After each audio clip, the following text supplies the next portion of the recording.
Hola, ¿qué tal? Esperamos que se encuentren bien. Este video corresponde al diplomado Prácticas Educativas con Adultos Mayores, que surge a partir de un convenio firmado entre la Universidad Pedagógica Nacional y el Instituto para la Atención de los Adultos Mayores en el Distrito Federal. Se imparte en la unidad Ajusco de la Universidad Pedagógica Nacional con el apoyo y participación de un equipo docente del área de diversidad e interculturalidad y con la colaboración de algunos compañeros del TIAM. Y es coordinado por el Cuerpo Académico Educación de Personas Jóvenes y Adultas. El video corresponde al módulo 1, Bases Teórico-Metodológicas, y pertenece al eje Conceptualización de la Educación desde el enfoque de derechos humanos y desde la educación de personas jóvenes y adultas. El tema que vamos a abordar es el tema 1, la educación de personas jóvenes y adultas en el siglo XXI. La intención del video es poder realizar una recapitulación, una retroalimentación y el cierre del tema a partir de las dos lecturas revisadas, la de Margarita Panza y otros autores, que es Fundamentación de la Didáctica, y la de Rosa María Torres, que es el texto de la alfabetización al aprendizaje a lo largo de la vida. Asimismo, vamos a recuperar los ejercicios que fueron entregando en los dos grupos y los comentarios e intercambios que tuvimos las docentes con ustedes. Es importante que señalemos que la orientación que tiene el diplomado se encamina hacia buscar que las educadoras se formen como investigadoras reflexivas de su práctica. De ahí que este video pretende ser un dispositivo que les permita iniciar un proceso de reflexión y de confrontación de su propia práctica. A lo largo de este video estaremos participando la profesora Rosario Villanueva y yo, Miriam Aguilar, para precisar algunos aspectos en torno justamente al significado de la educación de personas jóvenes y adultas y del aprendizaje a lo largo de la vida. Para iniciar ya propiamente la temática, le cedo la palabra a la profesora Rosario Rivera, que se encuentra aquí a mi lado, para que iniciemos con el tema de la educación. Muchas gracias, Miriam. Sí, queridas alumnas, tenemos que empezar a conceptualizar qué es lo que es la educación. Ya algunas de ustedes lo empezaron a manifestar en la tarea que les dejamos, pero ahora tenemos que irla trabajando desde lo teórico, no solo desde nuestra intuición. Y desde lo teórico, Margarita Panza ya se lo dice, es una práctica social. ¿Por qué es una práctica social? Porque eminentemente la educación no se circunscribe exclusivamente al aula, a los espacios de las instituciones escolares. No es nada más la educación para el trabajo, no. La educación está inmersa en todo lo que hacemos como personas, como seres humanos. Está en la familia, está en el entorno de donde vivimos, está en el lugar de trabajo, está en la interrelación que establecemos con todas las personas. Entonces, desde ahí es desde donde estamos viendo que nos educamos para vivir entre todos, para vivir civilizadamente. Y desde ese enfoque es que tenemos que considerarla una práctica social y tiene toda una orientación eminentemente cultural también. ¿Por qué? Porque las formas, las costumbres, los usos, los valores, las normas, todo eso es parte de la educación y siempre estaremos en todo contexto, en todo momento aprendiendo. Y ahí es a donde se juegan todas nuestras ideas, todas nuestras concepciones, todas nuestras valoraciones sobre lo que somos como personas y en nuestros entornos. Por eso la educación es eminentemente social. Y bueno, ¿qué opinas, Miriam? ¿Qué más tendríamos que estar agregando a esta parte de la educación para que a las chicas les quede claro esta concepción? Y que además, como lo dice Margarita, no solo es una definición, es muy complejo definir, no vamos a decir es una cosa muy concreta, no, es más complejo, pero tenemos que aproximarnos a tener una idea clara de lo que es la educación. Sí, yo quiero enfatizar la parte del significado de la educación, que es un proceso. Y esto ya nos está diciendo algo. Al ser un proceso significa que no es algo estático ni algo ya dado, sino que tiene que irse adecuando al contexto de la realidad, al devenir histórico, de tal manera que no hay una receta, no es una receta de cocina. Ahí nos implica que no se trata solamente de informar, sino se trata también de potenciar una serie de desarrollos en cada persona que le permitan mejorar su calidad de vida y permitan su desarrollo como seres humanos, y no solo en lo individual, sino en lo colectivo, como sociedad. Ya lo comentabas, es un proceso social, eminentemente social, estamos dentro de una sociedad, y esto implica también una parte filosófica. ¿Cuál es la visión que tenemos del mundo? ¿Qué es lo que queremos en este mundo? ¿Qué tipo de hombres y mujeres queremos formar? Todo eso debe de contemplarse dentro de la educación, de tal manera que hay que considerar algunos aspectos que a veces olvidamos en nuestras prácticas educativas, que son los valores. Y sobre todo en la época actual, en donde hay mucha violencia, hay conflictos sociales, hay hambre, hay crisis económica, hay toda una serie de situaciones contextuales que nos están llevando a problemas para nuestra propia subsistencia como especie humana, a la propia subsistencia del planeta. Tenemos todo el problema ambiental, que también es un tema que se debe de incorporar a través de los procesos educativos. Entonces, esto era lo que me parece importante que enfaticemos, además de, como le decía, es muy complejo el hablar de educación, porque hay múltiples finalidades dentro de ella y varias funciones que está cumpliendo, y algunas en ocasiones son contradictorias, ¿no? Porque nos encontramos en el conflicto entre reproducir un sistema social ya dado, una serie de normas, una serie de pautas, o transformarlos. Es un conflicto que a veces vivimos como educadores o educadoras y no nos percatamos de ello, o a veces queremos ser transformadores y en realidad en la práctica lo que hacemos es todo lo contrario. Entonces, el cuestionarnos qué significa educar nos lleva a cuestionarnos qué estamos haciendo, hacia dónde vamos, qué es lo que pretendemos con nuestra práctica educativa. Y en ese sentido tenemos que empezar a hacer una serie de reflexiones, porque posiblemente decimos sí, queremos estar fomentando el desarrollo de valores humanos, el ejercicio de los derechos, queremos estar fomentando la paz, la tolerancia, la solidaridad, que son tan imprescindibles en este momento, en nuestra actualidad social a nivel mundial. Pero lo que sucede es que hacemos una práctica en donde no permitimos la libertad de expresión, en donde no fomentamos la creatividad, no permitimos la libre expresión de opiniones, y por eso es importante que nos cuestionemos sobre esto. Claro, como bien lo dices, hay que ver las funciones, ¿no? Y que la educación es tan compleja que en algunos momentos se vuelve reproductora de valores y a veces de valores negativos, y en otras ocasiones también es transformadora, y siempre vamos a estar en ese conflicto, en ese ir y venir de qué cosas reproducimos y qué cosas de la reproducción son positivas y qué cosas deben de ser transformadas. Porque hay hábitos, hay valores que son rescatables, ¿no? Como el respeto, como la libertad, como la cultura, pero también hay otros que se han ido deteriorando por toda esta ideología de la modernidad, de cómo queremos orden y progreso, cómo tenemos que mejorar como sociedad, pero estamos deteriorando. Por nuestra comodidad estamos deteriorando, por ejemplo, el medio ambiente. Entonces tenemos que educarnos en cómo cuidar más el medio ambiente, cómo nos queremos relacionar con los demás, qué tipo de sociedad queremos ser. Y entonces la educación ahí juega su papel, la función que tiene la educación para el Estado, porque es el Estado el que determina qué tipo de política educativa y qué tipo de ciudadanos quiere.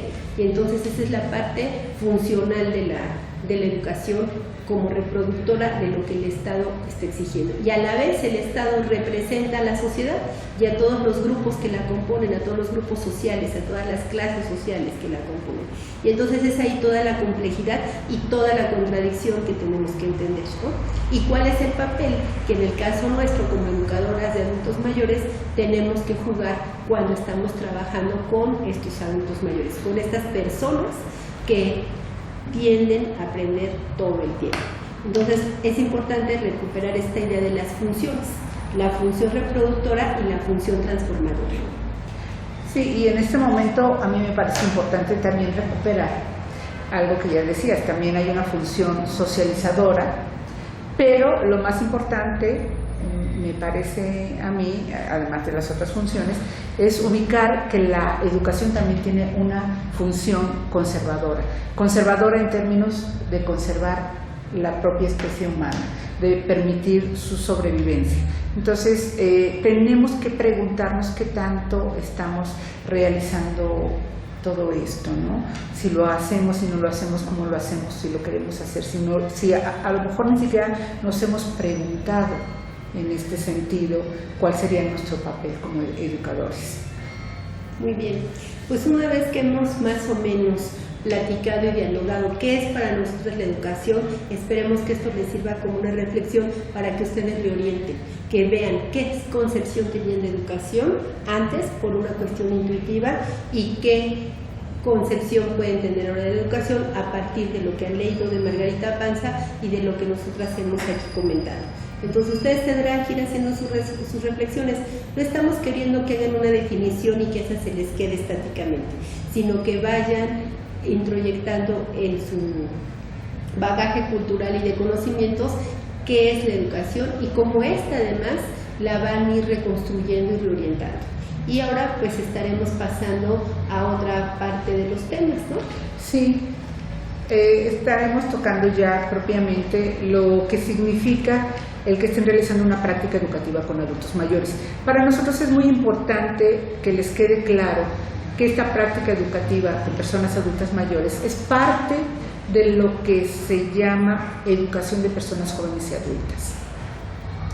Esta educación de personas jóvenes y adultas también tiene mucha complejidad poder hablar de ella, y tanto es así que hasta el término se usa de manera distinta de acuerdo con el país, de acuerdo con las instituciones, la llaman de una forma o de otra, pero nosotros usamos el término educación de personas jóvenes y adultas porque a nivel de la región América Latina y el Caribe a la cual pertenecemos, se ha generalizado este término para denominar este tipo de educación, y de hecho este tipo de educación se ha caracterizado básicamente por la cuestión de la edad. Se le caracteriza por la edad del sujeto, que dependiendo de cada país va entre los 9 y los 18 años. Esa es una forma en que se le ha caracterizado. Otra forma en que se le ha caracterizado es a partir de que trabaja todos los niveles educativos, desde la alfabetización hasta la educación superior, incluyendo la capacitación para el trabajo, aunque básicamente las políticas en la mayoría de los países se ha restringido a trabajar lo que es alfabetización y educación básica, porque hay una visión de la educación de personas jóvenes y adultas en términos remediales y compensatorios para aquella población que en su momento no pudo acceder a estos servicios educativos. Sí, ahí sí me gustaría comentar algo. Ya Rosa María Torres nos da todos los datos estadísticos en su texto, en su informe sobre la educación de adultos, incluso toda esta concepción de qué es adulto. Por eso, como dice Miriam, algunos van desde los 9 años y otros llegan a los 15, a los 18, porque hay poblaciones, hay ciudades que por su situación de desigualdad social, de pocas oportunidades en la vida, han dejado la escuela, y hay muchos niños que asumen tantas responsabilidades que terminan ya por tener una vida adulta a sus 9, 10, hasta 8 años, ¿no? Entonces, ahí está qué estamos concibiendo como un adulto, y ahí hay un enorme debate, porque un adulto no está determinado necesariamente por la cuestión biológica, sino está determinado por el tipo de vida que tiene, por la serie de responsabilidades y compromisos que está enfrentando en la vida que tiene en su entorno social y familiar, cultural. Entonces, por eso las concepciones cambian, y por eso determinar quién es un adulto tiene esa facultad, a diferencia del caso del adulto mayor, que ahí sí, por una cuestión cronológica, queda más claro quién es un adulto mayor, pero en el caso del concepto de adulto está esa confusión. Y por otro lado, en todo este informe que nos presenta está el interés por abatir esa desigualdad. Ya lo hemos señalado aquí, ya Miriam lo dijo, enfrentamos en la región un problema de enorme pobreza, cada vez asciende más. En México, sobre todo en estos últimos años y en estos últimos gobiernos, se ha incrementado la pobreza y tenemos pobreza extrema. Y tenemos que ver cómo con la educación ayudamos a que esa situación cambie. Por eso es que es importante seguir atendiendo la educación en todos sus niveles. Y en el caso de educación de personas jóvenes y adultas, pues generalmente se determina, sobre todo cuando hablamos de la idea de educación de adultos, siempre lo asociamos con quien no terminó la escuela primaria, con quien en su niñez no tuvo la oportunidad de concluir esos estudios, y se asocia invariablemente a la alfabetización y a la educación básica. Sin embargo, la educación de personas jóvenes y adultas aborda más que eso. Aborda los otros niveles educativos de secundaria, bachillerato, educación superior y de la vida misma, ¿no? Los ámbitos culturales, laborales, de capacitación, etcétera. Entonces, ahí están inmersas las funciones dentro de la educación de personas jóvenes y adultas, están inmersas también las concepciones de las edades, y está también obviamente determinado por las políticas públicas que se han establecido en la región y cómo éstas se llevan a cabo y cómo se llevan a cabo en las instituciones y en los programas. Entonces, desde ahí todavía hay un debate enorme y hay un trabajo inmenso que atender. Sí, y como lo señalas, desde la Quinta Conferencia Internacional de Educación de Personas Adultas se ha tratado de superar esa visión remedial y compensatoria que se ha tenido de este tipo de educación, de este campo educativo, y se propuso un paradigma que es el de aprendizaje a lo largo de la vida, que justamente pretende incluir dentro de la educación de personas jóvenes y adultas, y más que incluir, que se reconozca que todos los programas de aprendizaje dirigidos hacia la ciudadanía, hacia la salud, hacia la educación ambiental, a las personas adultas mayores, a las personas en reclusión, a las personas con discapacidad, son parte de la intervención que competen a la educación de personas jóvenes y adultas, porque se está reconociendo que la educación y los procesos de aprendizaje y los programas de aprendizaje tienen que ser equitativos para todos, tienen que llegar a toda la población, de tal manera que se pugna porque haya una educación inclusiva y equitativa. Y esto es lo que pretende este concepto de aprendizaje a lo largo de la vida, y dentro, enmarcado en la educación de personas jóvenes y adultas, con una visión más amplia de trabajo que pueda permitir el acceso a toda la población, y no solo a los niños, porque ciertamente un tipo de discriminación es por la edad. La discriminación a procesos de aprendizaje se nota mucho porque el mayor presupuesto, la mayor infraestructura es justamente para la educación de niños, y esta con respecto a la educación de jóvenes, que es menor, y con respecto a los procesos de aprendizaje a los que acceden los adultos, y no solo al aprendizaje sino a otro tipo de servicios, también es mucho menor, de tal manera que nos encontramos también con un tipo de discriminación a partir de la edad. Así es, y eso es lo que tendremos que estar trabajando, ¿no? Que estas cuestiones de que se tienen que atender a distintos tipos de poblaciones, de necesidades y demandas. La sociedad se ha complejizado. Entonces, antes, por ejemplo, no se valoraba que había que educarse para ser padre. Ahora se tiene que valorar, porque estamos viendo incluso los cambios en la vida, sobre todo transitar de lo rural a lo urbano, y cómo vivir en ciudades como esta y en otros lugares nos tiene que llevar a educarnos de otra manera.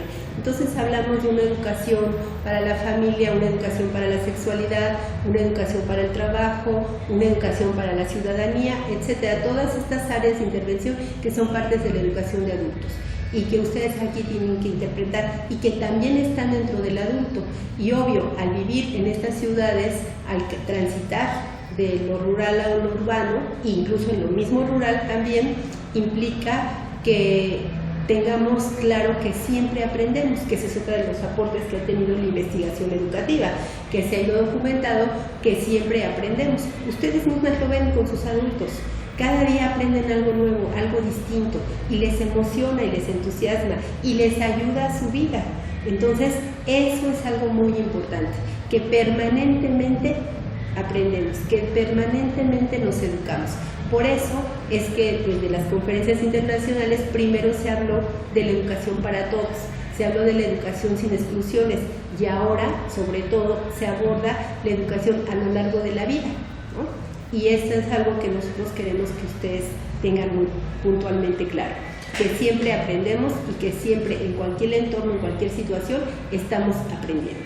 Y tenemos todavía que trabajar mucho, porque a pesar de que ya tiene décadas que se empezó a impulsar este paradigma de aprendizaje a lo largo de la vida, desafortunadamente no se ve reflejado aún en las políticas ni en las prácticas concretas que se desarrollan en los países, de tal manera que en la última conferencia internacional, en la 6ª conferencia internacional, todavía se tuvo que retomar nuevamente esta propuesta y se está tratando de impulsar. Esperamos que ustedes reflexionen sobre todo esto y que vean la importancia de impulsar esta visión ampliada de lo que es la educación de las personas jóvenes y adultas, para que podamos realmente concretar y llevar a la realidad esta pretensión de una educación sin exclusiones y equitativa. Así es, tenemos el reto. En el país se habla de que hemos ido abatiendo el rezago educativo, sin embargo existe. Se ha mejorado en la alfabetización, antes existía más porcentaje de ciudadanos, de personas que no habían sido alfabetizadas, y ahora encontramos que las futuras generaciones ya van a padecer menos del problema de la alfabetización. Sin embargo existe. Actualmente estamos hablando de un 98-99% de personas que ya tienen acceso a la educación básica, pero va a haber un 1% o menos de un 1% que va a vivir en rezago, y que esos son los futuros adultos, y que aparte de eso tenemos los jóvenes en bachillerato y en universidad, que debieran de estar en las instituciones y no están, y no tienen ofertas de trabajo ni tampoco de educación, y ahí tenemos otro rezago. Y no se diga la población que va a ir creciendo en términos de longevidad, de vivir más tiempo. Entonces estamos en la oportunidad de ir formando y atendiendo la educación para personas mayores, y desde ahí evitar que también tengamos un rezago en ese sentido. Y bueno, yo creo que con esto vamos a ir como concluyendo esta parte interesante que seguiremos debatiendo. ¿Qué es la educación de personas jóvenes adultas?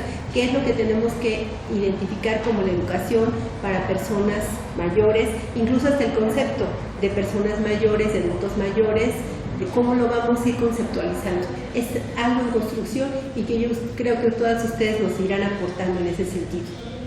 Pues con esto finalizamos y muchas gracias por su atención.